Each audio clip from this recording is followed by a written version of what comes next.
La contracción. La contracción como proceso fisiológico en el que los músculos desarrollan tensión y se acortan o estiran por razón de un previo estímulo. Los músculos que realizan la contracción se denominan agonistas, mientras que los músculos que se relajan son los antagonistas, permitiendo el movimiento. En la diapositiva pueden ver un ejemplo de una flexión de codo donde el bíceps viene siendo el músculo agonista, que es el que se contrae, y el tríceps viene siendo el músculo antagonista, que es el que se relaja. Músculo esquelético, bueno, este hace referencia al conjunto de células musculares o fibras musculares. Cada fibra de músculo esquelético es una célula larga y cilíndrica hasta con cientos de núcleos cerca de su superficie. Teniendo en cuenta la imagen de la diapositiva, las fibras en un determinado músculo están dispuestas con sus largos ejes en paralelo. Cada fibra de músculo esquelético tiene una vaina de tejido conectivo con grupos de fibras musculares empaquetadas en unidades llamadas fascículos, ¿sí? El, el colágeno, las fibras elásticas, los nervios y los vasos sanguíneos se encuentran entre los fascículos. El músculo entero, el músculo como tal, está envuelto en una vaina de tejido conectivo que continúa como envolviendo las fibras y los fascículos musculares y con los tendones que unen el músculo con los huesos. Ultraestructura del músculo. A nivel de la anatomía de la fibra muscular, los fisiólogos del músculo, al igual que los neurobiológicos, utilizan como un vocabulario especializado. Entonces, la membrana celular de una fibra muscular se llama sarcolema y su citoplasma se llama sarcoplasma. Las estructuras intracelulares principales en los músculos estriados son las miofibrillas, lo pueden ver ahí en la imagen, que son grupos de proteínas contráctiles y elásticas altamente organizadas que llevan a cabo pues la contracción.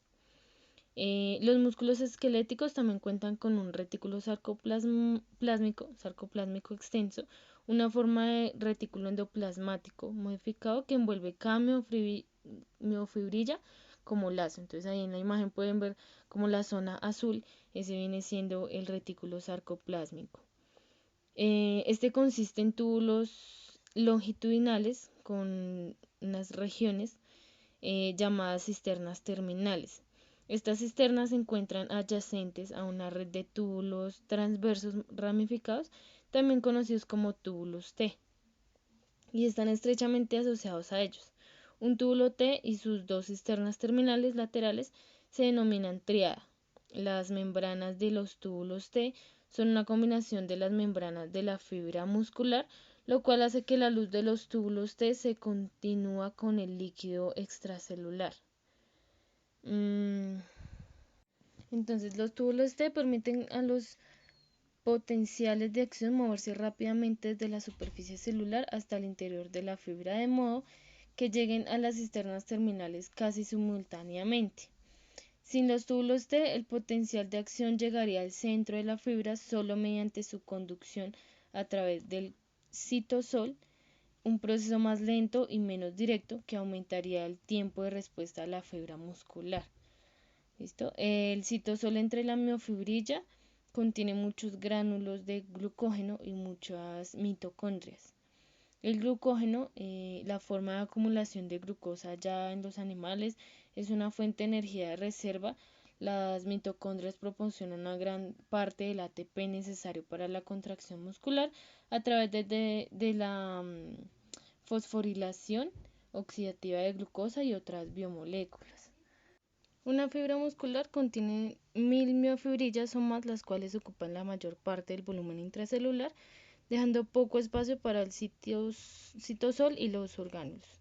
Cada miofibrilla está compuesta por muchos tipos de proteínas: las proteínas contráctiles, que son la miosina y la actina, las proteínas reguladoras, tropomiosina y troponina, y las proteínas accesorias gigantes, la titina y la neulina. De estas proteínas hablamos un poco más adelante. La miosina es una proteína motora con la capacidad de generar movimiento. Se encuentran varias isoformas de miosina en diferentes tipos de músculo. Esta proteína ayuda a determinar la velocidad de contracción del músculo. En esta diapositiva encuentran una molécula de miosina y una cadena de actina.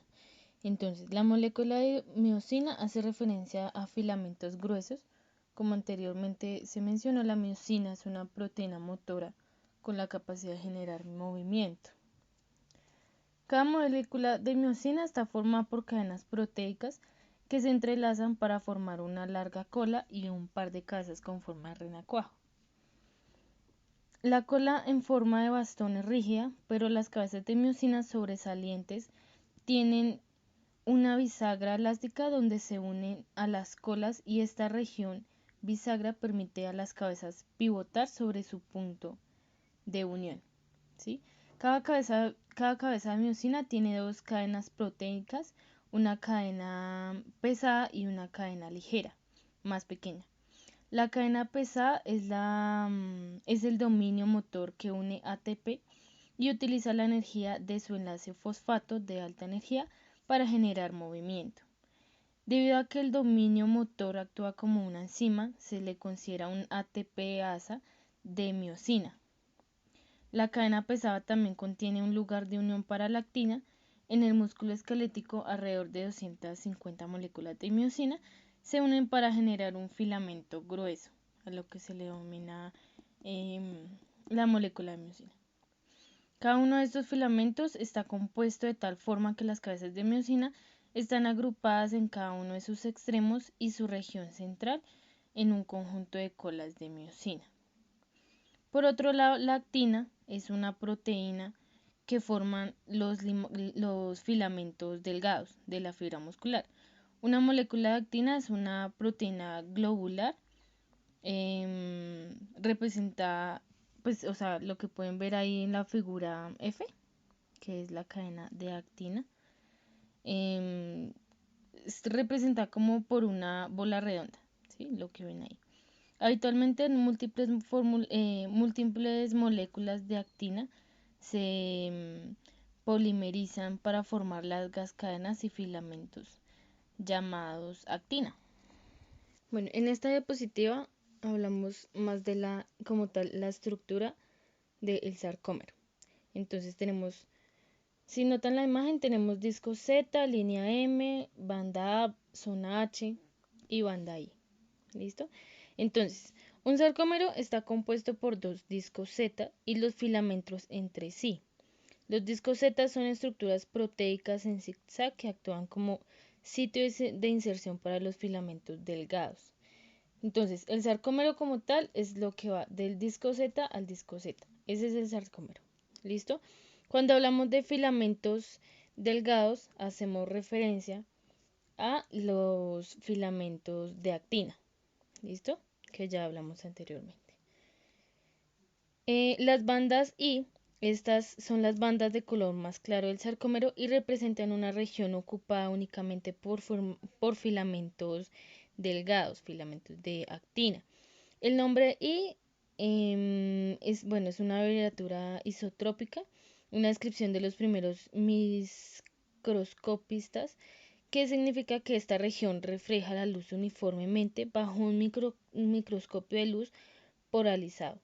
Un disco Z pasa por el medio de cada banda I, por lo que cada mitad de una banda I pertenece a un sarcómero diferente.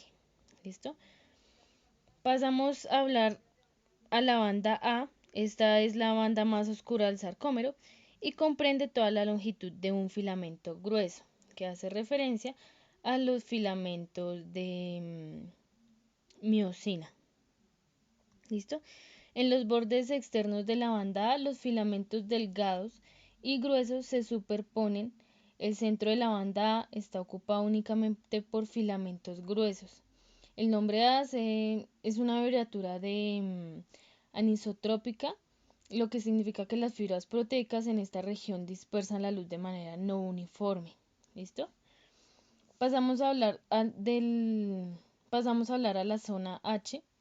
Esta región central de la banda A es más clara que sus bordes externos debido a que la zona H está ocupada únicamente por filamentos gruesos. ¿Listo? Y hablamos de la línea M. Esta banda representa las proteínas que forman el sitio de inserción de los filamentos gruesos, equivalente a los discos Z para los filamentos delgados.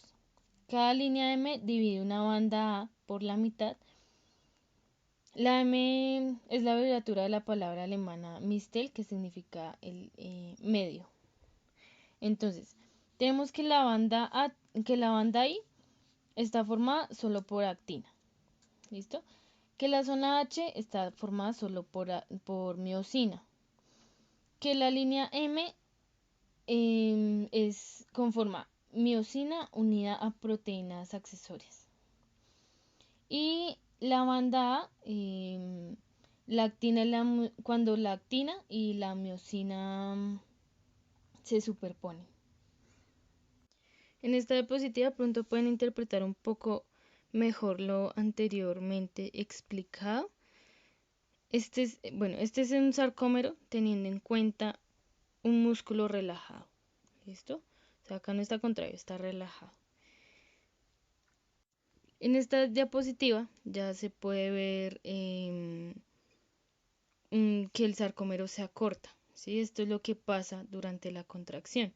Un músculo contraído, entonces el sarcómero se acorta. ¿Listo? Tanto la zona H como la banda I se acortan, mientras que la banda A permanece igual. Esto debido a la teoría de la contracción por deslizamiento de los filamentos. Entonces, en siglos anteriores, los científicos observaron que cuando los músculos mueven una carga, se acortan. Esta observación condujo a las primeras teorías sobre la contracción, las cuales proponían que los músculos estaban hechos de moléculas que se enroscaban y se acortaban al activarse, y luego se relajaban y se estiraban en el reposo, como una goma elástica. La teoría tuvo mucho apoyo al descubrirse que la miosina es una molécula con forma de hélice que se acorta al calentarse. Esta es la razón por la cual la carne se encoge cuando la cocinamos. ¿Listo? En 1954, los científicos Andre y Rolf descubrieron que la longitud de la banda de una miofibrilla permanece constante durante la contracción.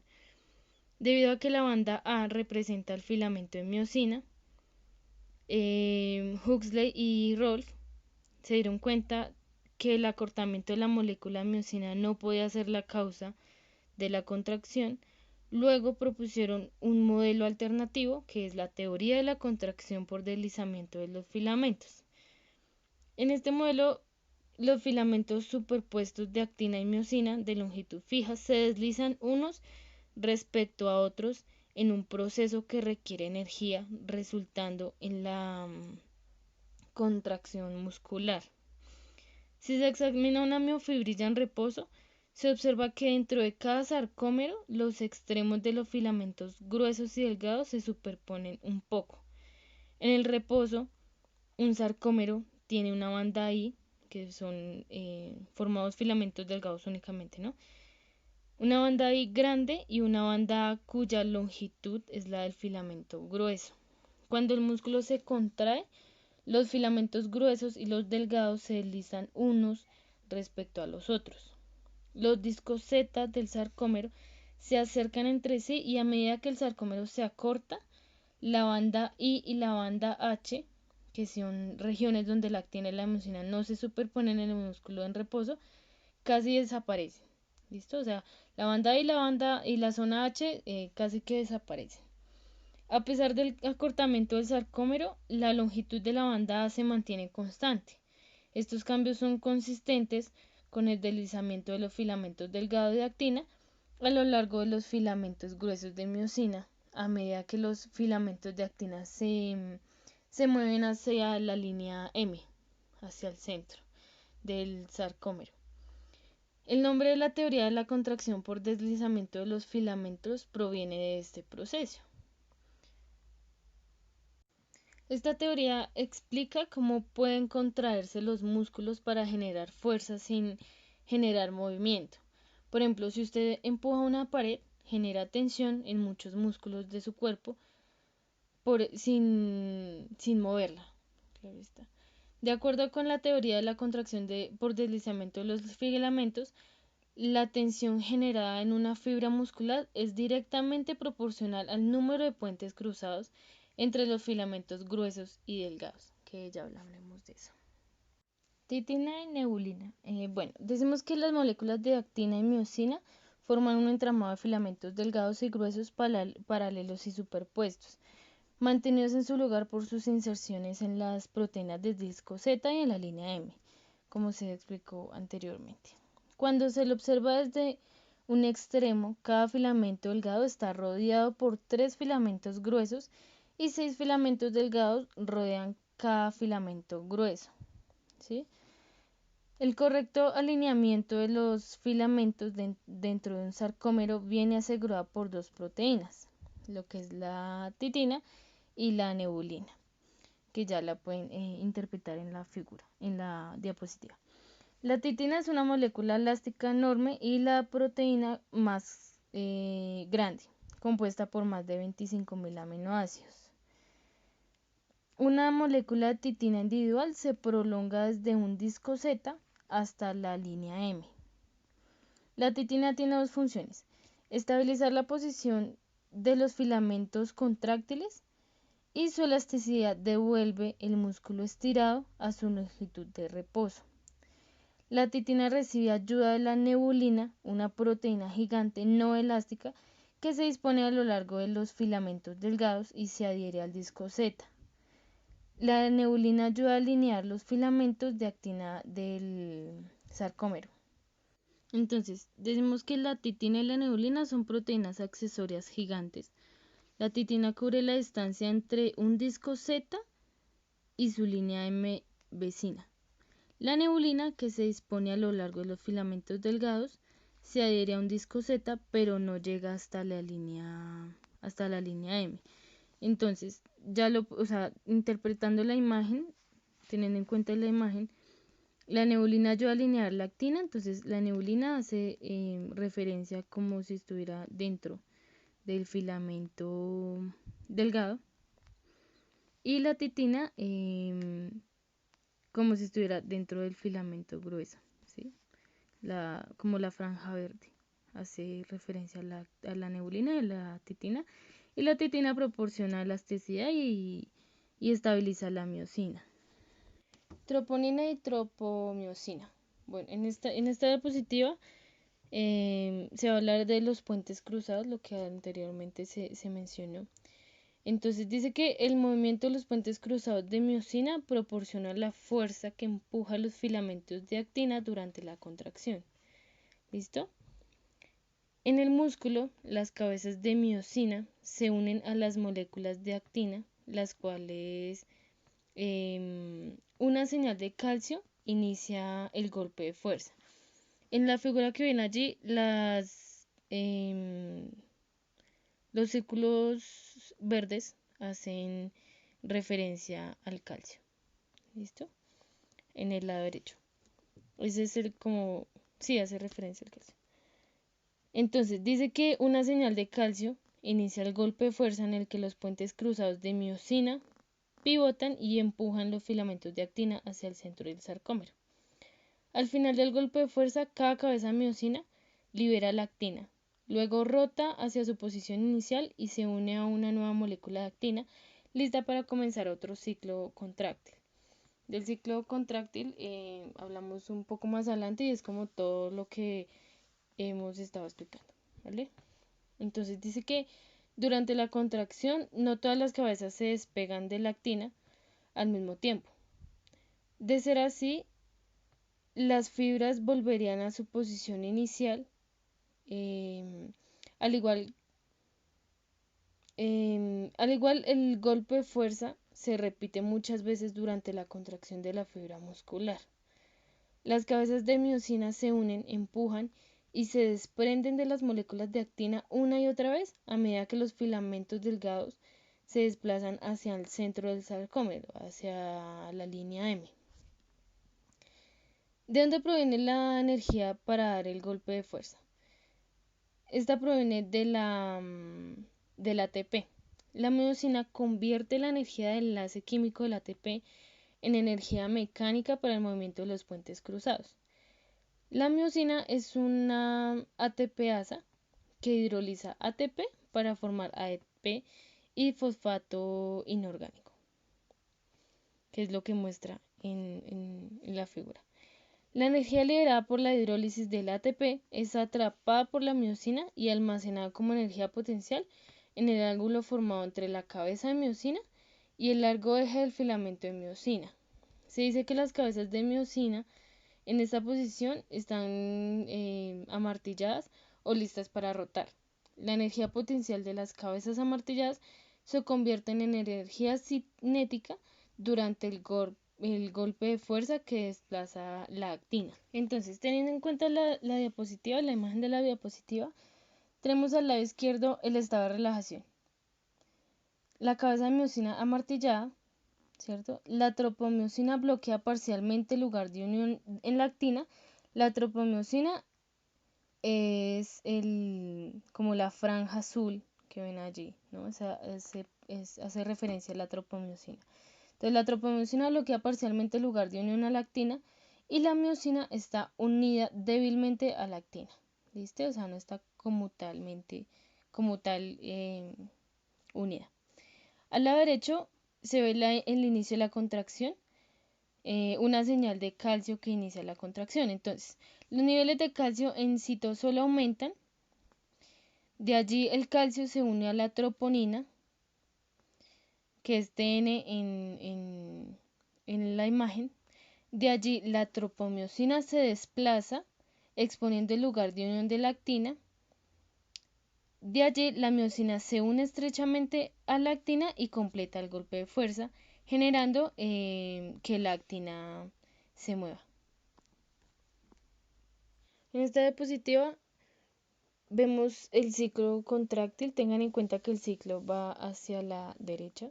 ¿Listo? Entonces, en este ciclo se muestran como los eventos moleculares en el músculo esquelético. Entonces, comenzamos el ciclo en el estado de contracción rígida, en el cual la cabeza de miosina está estrechamente unida a moléculas de actina G. La miosina no está unida a ningún nucleótido, ya sea ATP o ADP. En el músculo vivo, el estado de contracción rígido solo ocurre durante un periodo muy breve. Luego de esto, se empieza el ciclo cuando el ATP se une a la miosina y la miosina se desprende de la actina. ¿Listo? Entonces, una molécula de ATP se une a la molécula de miosina. Esta unión disminuye la afinidad de la miosina por la actina y aquella se libera. ¿Listo? De allí pasamos a la hidrólisis del ATP, que proporciona la energía para que la cabeza de miosina rote y se vuelva a unir a la actina. El lugar de unión para que el ATP en la cabeza de miosina encierre el ATP y la hidróliza, formando ADP y fosfato inorgánico. Ambos productos permanecen unidos a la miosina mientras la energía liberada por la hidrólisis del ATP hace rotar la cabeza de miosina hasta que forma un ángulo de 90 grados con el eje de los filamentos. En esta posición amartillada, la miosina se une a una nueva molécula de actina alejada entre 1 y 3 moléculas de su posición anterior. De allí se produce el golpe de fuerza cuando la tropomiosina se aleja del lugar por una señal de calcio. ¿Listo? Entonces el golpe de fuerza comienza tras la unión del calcio a la troponina, lo cual deja al descubierto del resto del lugar de unión para la miosina de la actina, lo que vimos anteriormente, que son los puentes cruzados que se convierten en uniones fuertes de mucha potencia a medida que la miosina libera fosfato inorgánico. Las cabezas giran hacia la línea central, hacia la línea M, desplazando el filamento de la actina adherido a ellas. Entonces el golpe de fuerza también se llama inclinación de los puentes cruzados, debido a que la cabeza de miosina y la región bisagra se inclinan desde un ángulo de 90 grados hasta uno de 45. Y por último, la miosina libera ADP. Al final del golpe de fuerza, La miosina libera ADP, el segundo producto de la hidrólisis del ATP, perdón. Sin ADP, la cabeza de miosina se encuentra nuevamente unida a la forma estrecha de la actina en el estado de contracción rígida.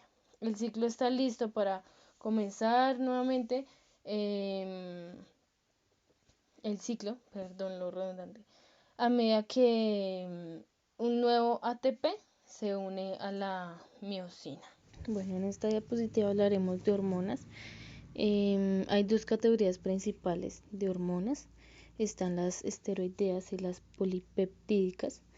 Las polipeptídicas son, suponen el grueso de las hormonas y, como su propio nombre lo indica, están formadas por aminoácidos.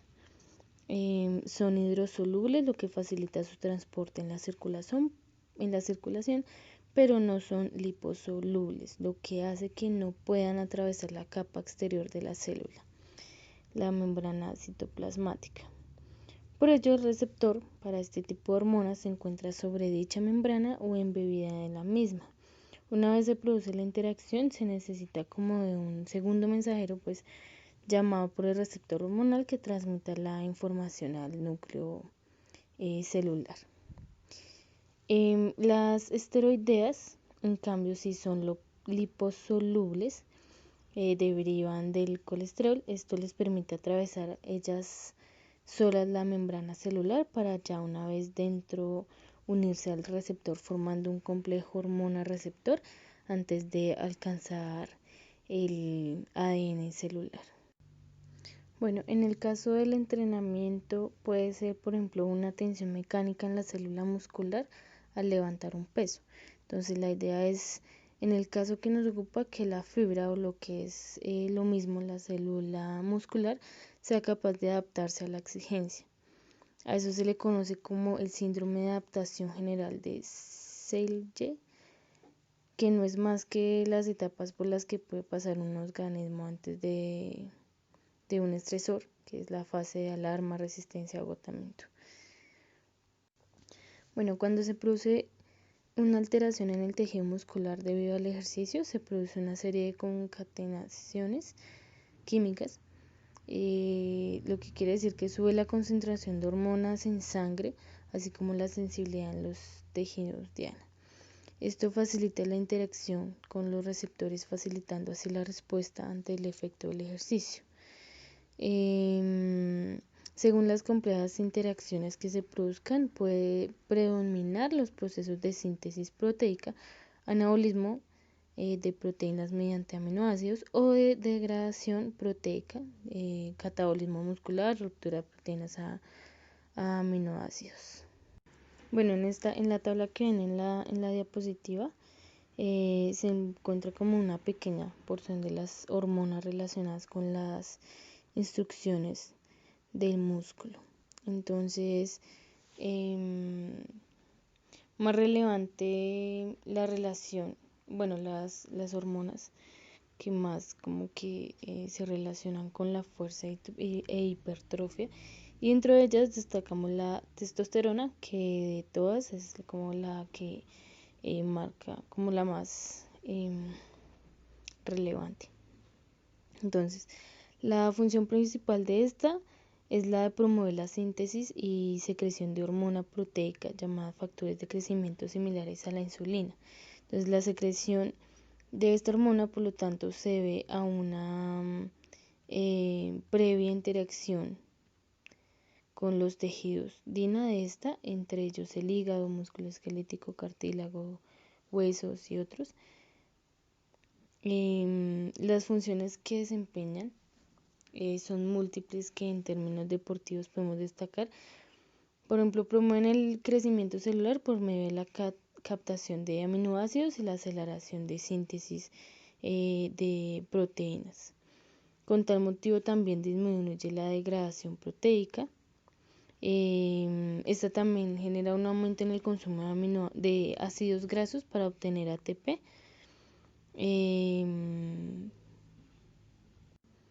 También promueve el uso de las grasas como sistema de obtención de energía. Bueno, por otro lado, el regulador fundamental para la liberación de la hormona de crecimiento es la glucosa en sangre. Si está baja, o sea, tiene hipoglucemia, se libera la hormona para que ésta a su vez estimule la secreción, lo que provoca una aceleración en la degradación del glucógeno hepático a glucosa, haciendo que ésta ingrese en la sangre más rápido para alcanzar los niveles hormonales. Si sucede lo contrario, niveles elevados de glucosa en sangre, o sea, hiperglucemia, se inhibe la secreción de esta hormona y por ende los factores de crecimiento similares a la insulina. Por otro lado, una disminución de los ácidos grasos o el aumento de aminoácidos en la sangre también disparan la liberación de la hormona de crecimiento, así como un sueño profundo. En términos relativos al ejercicio, una intensidad elevada con poco descanso entre series provoca la liberación de cortisol, con lo que en respuesta a esta se libera la hormona de crecimiento.